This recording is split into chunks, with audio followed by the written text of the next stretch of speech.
in this time and age, should the parents keep the child in a protective bubble or push them into hardships so that they can counter the real world in the future? All parents in all times did both. So it's nothing new. What is new is the environment. The environment has changed. You take historic times, parents kept their children in a protective bubble and also exposed them to hardships.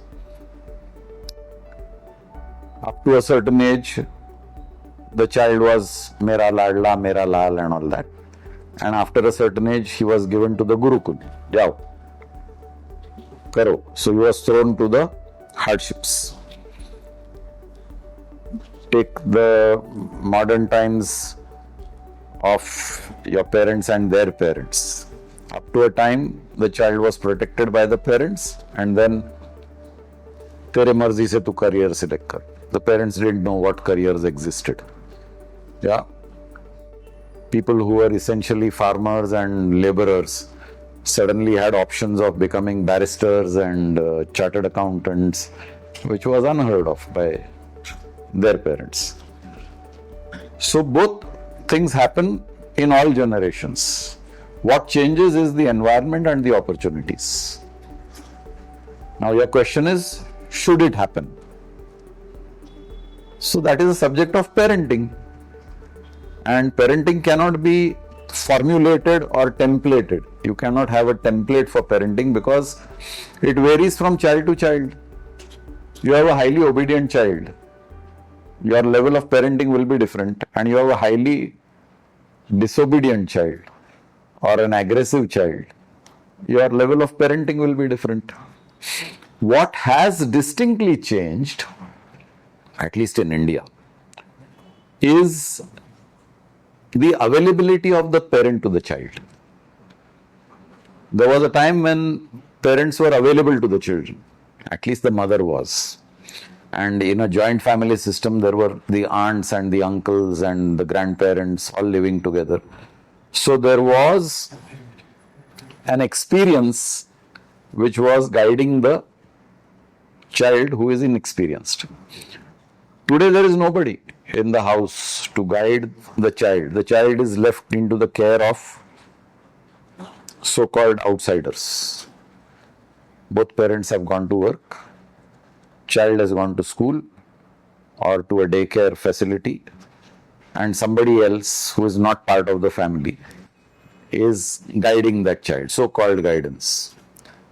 Now obviously there will be a difference because that guidance is paid for guidance. It doesn't come as a natural, familial, instinctive, love-based guidance. It comes as a guidance for commerce. It's a commercial guidance. So obviously the quality of guidance will vary from those times to this time. In those times the guilt element was less because the parent was available to the child. Today the guilt element in the parent is high because the parent is not available to the child. So to compensate for that guilt, the parent tends to overindulge. So things are made easily available to the child.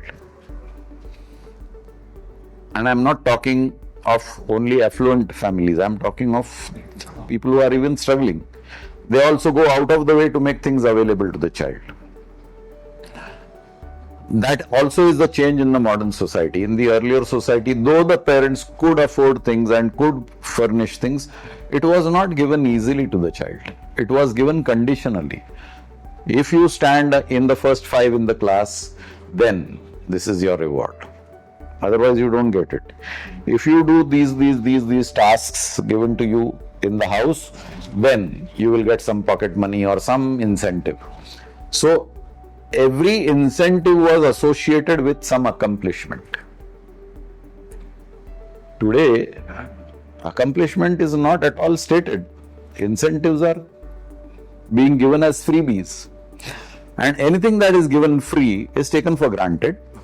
It becomes a haq, mera haq banta hai. And it also destroys accountability, because I'm not accountable for anything, I deserve it. It happens not only at the child level, it happens even at the adult level. You'll see countries and societies where freebies are being doled out to citizens. You have irresponsible citizens and the country nosedives. So that happens at all levels, irrespective of age. This subject you are raising is a subject of understanding and maturity.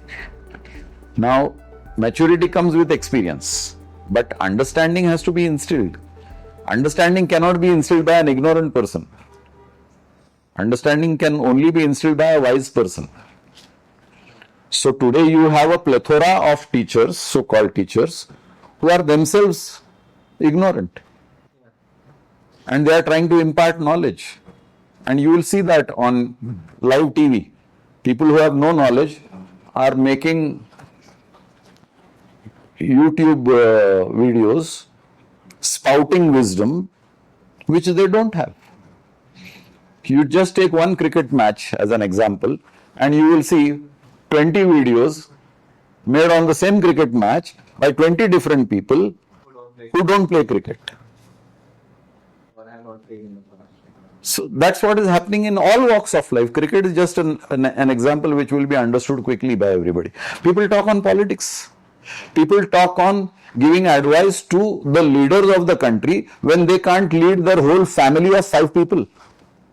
They can't keep 5 people in the same family together and they are advising the Prime Minister of how to maintain 140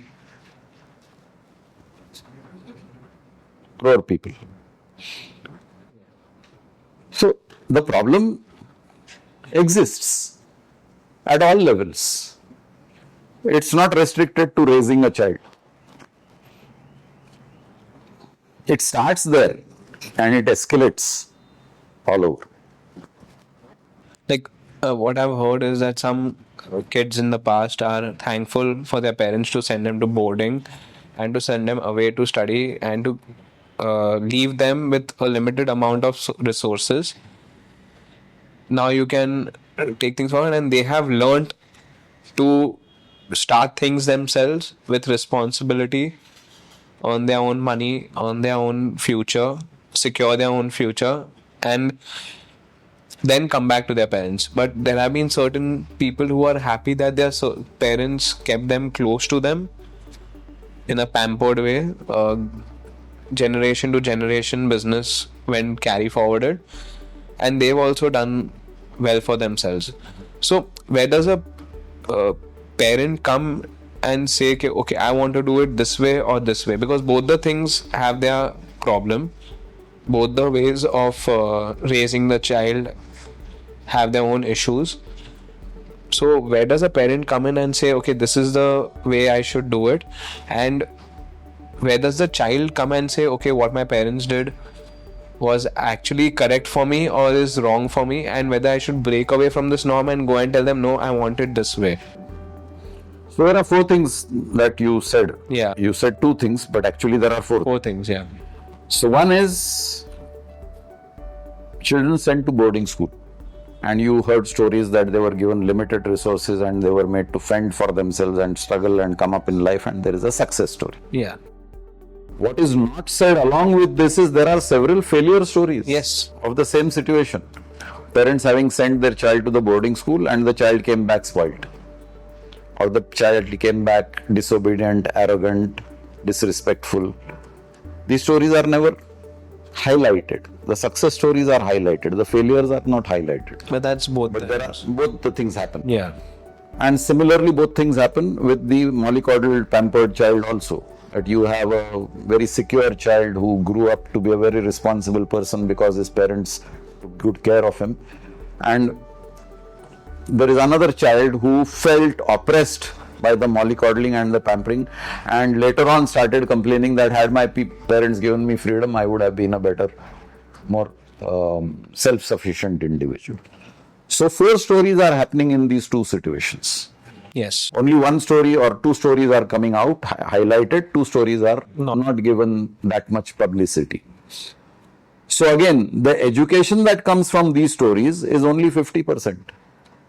50% of the education is not coming. So if you are a new child listening to these stories, you are seeing the rosy picture. You are not exposed to the other side of the possibility of failure. Yes. And when you are not exposed to the possibility of failure, you have cultivated your life on a pattern which is only 50% true. So your whole decision-making process is based on half-truths. So there's no data to it. Okay, I agree. There is no data to it, or perhaps there is data and we don't have access to it. Okay, so I'll grant that. But as a parent, your next question was, when should the parents direct the child and when should the parents back off? So thumb rule, adulthood. Up to adulthood, you are under the tutelage of your parent. So the parents का हक बनता है, क्योंकि the child is dependent on the parent for the resources that the child is enjoying. So parents का हक बनता है कि मेरी बात मान. And then the child becomes independent. I'm not saying financially independent. He's become an adult. He has reached that stage where he's allowed to vote. Parents have to withdraw.